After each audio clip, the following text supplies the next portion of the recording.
Bangla cinema তথা সিরিয়ালের বেশ দাপুটে অভিনেত্রী তিনি। তবে এবার আর অভিনয় নিয়ে নয়, অনুশ্রী দাস খবরের শিরোনাম দখল করেছেন তার ব্যক্তিগত জীবনকে কেন্দ্র করে। নতুন করে প্রেমে পড়েছেন অনুশ্রী। এক পুরুষের কাঁধে মাথা রেখে সোশ্যাল মিডিয়াতে কিছু ছবি আপলোড করেছেন তিনি। আর এই ছবি দেখেই প্রশ্ন উঠছে, অনুশ্রী কি আবার দ্বিতীয় বিয়ের স্বপ্ন দেখছেন?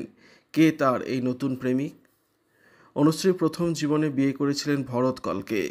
সিনেমা করতে গিয়েই দুজনের আলাপ হয়েছিল, কিন্তু বিয়ের কয়েক বছরের মধ্যেই তাদের ডিভোর্স হয়ে যায়। 2003 সালে অনুশ্রী এবং ভরতের ডিভোর্স হয়। এরপর 2015 সালে ভরত কল জয়শ্রী মুখার্জিকে বিয়ে করেন।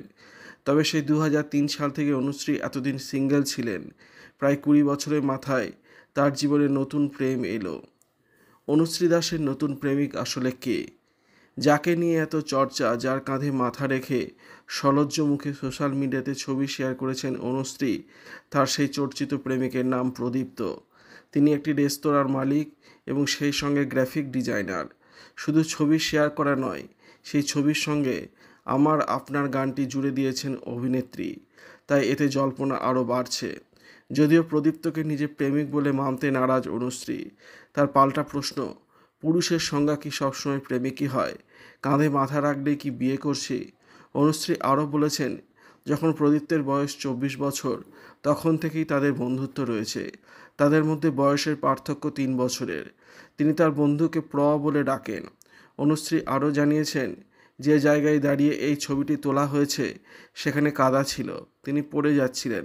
নিজেকে সামলাতে তাই প্রদীপ্তর কাঁধে মাথা রেখেছিলেন।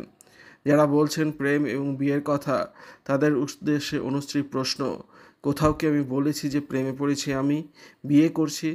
যদিও অনুশ্রী যাই বলুন, টলিউডে কিন্তু প্রদীপ্ত এবং অনুশ্রীকে নিয়ে জোর গুঞ্জন রয়েছে। প্রদীপ্ত তার বান্ধবীকে নাকি রীতিমতো চোখে হারান, সবসময় আগলে রাখেন অনুশ্রীকে। শুধু শীঘ্রই বিয়ের পিঁড়িতে বসবেন তারা, এমনও জল্পনা রয়েছে। বর্তমানে অনুশ্রীকে জি বাংলার চিরদিনই তুমি যে আমার সিরিয়ালের ভৈরবীর ভূমিকাতে অভিনয় করতে দেখা যাচ্ছে।